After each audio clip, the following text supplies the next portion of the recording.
Our guest today says, fix your brain and the rest will follow.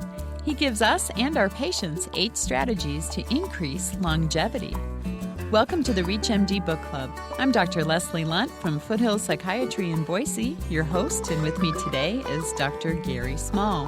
Dr. Small is Professor of Psychiatry and Biobehavioral Sciences, the Parlow-Solomon Professor on Aging at the David Geffen School of Medicine at UCLA. And he's director of the UCLA Center on Aging, as well as a leading expert on memory and aging. He's authored over 500 scientific works. Welcome to ReachMD, Dr. Small. Thank you, Leslie. I'm delighted to be here. Now, your most recent book is called The Longevity Bible, the 8 Essential Strategies for Keeping Your Mind Sharp and Your Body Young. As director of the UCLA Center on Aging, you're in a unique position to advise us on longevity. So what's the secret? Well, the secret is that if you take care of your brain, as you say, the rest will follow. And what led to the Longevity Bible was a realization when we started helping people fix their brains, when we helped them with memory exercises, with mental fitness, we found out that, my God, they're also feeling better physically, and the scientific evidence tells us that they'll probably live longer. So what is the research to back it up? There are a number of studies, for example, showing that something as simple as physical conditioning, aerobic conditioning or cardiovascular exercise, can add several years to your life expectancy. And you do not have to become a triathlete. It can be as little as 20 minutes to a half hour each day that can have that kind of benefit. We also know that it affects our risk for Alzheimer's disease. One study found that walking a total of, say, 90 minutes a week lowered the risk for Alzheimer's disease. Is it possible to overdo it? That is too much exercise maybe going to hurt your longevity? Well, I think that, sure, if you overdo it to the extent that you become dehydrated and affect your physical health, that's not a good thing. And it's important if anybody has any kind of chronic health condition, of course, they check with their physician, and it's best to build up gradually if you have those kinds of conditions. So I always think it's best to do these things in moderation and build gradually over time. But it's interesting, if you look at that as a basic physical fitness model, we find the same kind of principles apply to brain fitness. When we put people on mental exercise with brain teasers and memory exercises, we find that on their brain scans, they are more efficient. That is, you're using less brain power to perform better. Now, one of your strategies in the book is to eat according to the longevity diet. And you talk about dietary cross-training, which I love. Can you explain this to our audience, please? Well, what we try to do is make it relatively simple and make it fun. Your diet, it's great if it's nutritious, but if it's not delicious, you're going to stop eating it. So we talk about mixing different food groups, some of the healthy brain foods like antioxidant fruits and vegetables, some of the healthy fats, the omega-3 fats, fish and olive oil, and trying to, every once in a while, mix in what we call a cheat eat. And that's something that's probably not good for you, but if you eat it once in a while in moderation, you're more likely to be satisfied and less likely to binge and go off your diet. That's, I guess, why I like the diet is that it seemed pretty forgiving. And, if you look at the scientific evidence, that's what you find. I don't see any studies out there that tell us that you had to absolutely keep to this strict healthy food. And we know in real life people do tend to cheat a little bit. So I want to relieve the guilt from people when they go on these diets. Now, which out of the 8 strategies that you suggest do you think is the most difficult for people to implement?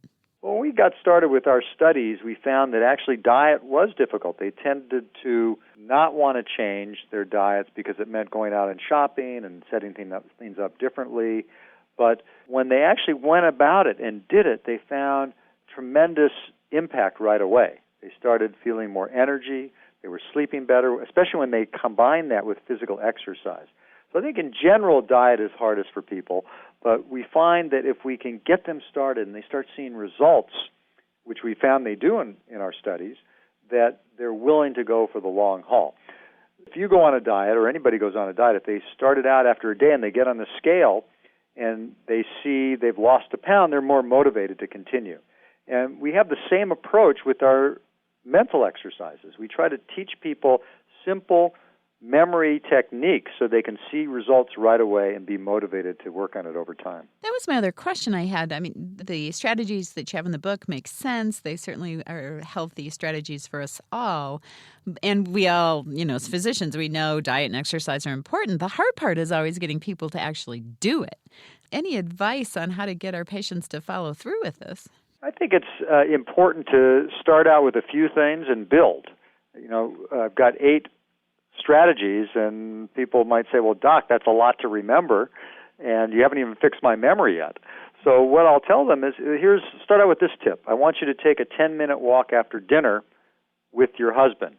And what will that do? Well, that will help them in several different areas.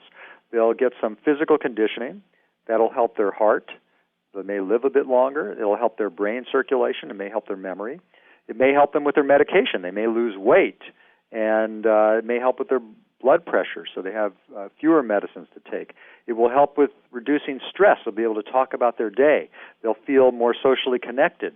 So there's just simple approaches that can have a huge impact in healthy longevity. Mm-hmm. If you're new to our channel, you're listening to ReachMD XM157, the channel for medical professionals.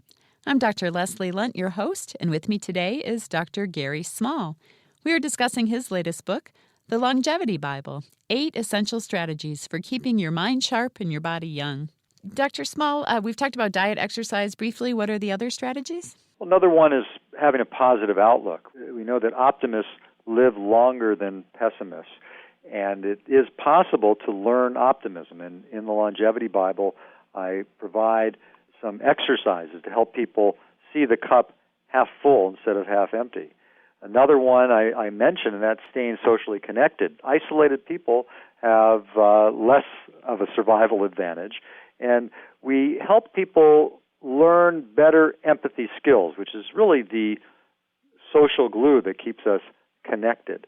Another strategy has to do with healthcare and how to deal with your medications, and something as simple as taking your blood pressure medicines.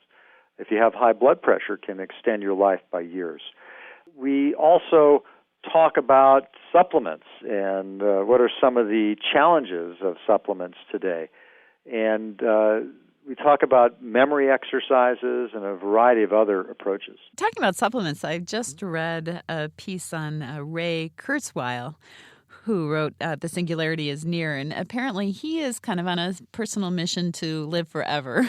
Oh, well. Which I thought was an interesting goal, and said that he takes upwards of 200 different supplements a day that he's worked out with some longevity physician in Denver. And he's got so many pills, he actually had to hire somebody to be what he calls a pill wrangler to help him keep them straight. What do you think about that kind of approach? Well, I'm a bit more conservative when it comes to supplements. And one of the challenges with supplements is that we don't have a lot of double-blind, placebo-controlled studies or the scientific evidence that is needed to get an actual drug approved by the FDA. So what happens is there are these so-called structure-function claims that a supplement company will make based on a few studies, but it hasn't really been tested against the sugar pill to show that there really is that effect. Another problem you have is quality control. You're not quite sure if you're really getting the high-octane supplement or not. So we're trying to develop better supplements at UCLA and do these more controlled studies so we can convince skeptics like myself that they're actually doing what they're supposed to do. Okay, well, here's a tough question. What supplements do you take? I take an omega-3 fish oil capsule, and I take a multivitamin. That's it? That's it. Wow, you're easy. I'm waiting for the scientific evidence on the others. Any others that you think look promising? One that's very interesting is curcumin, which is from turmeric, and that's in curry spice.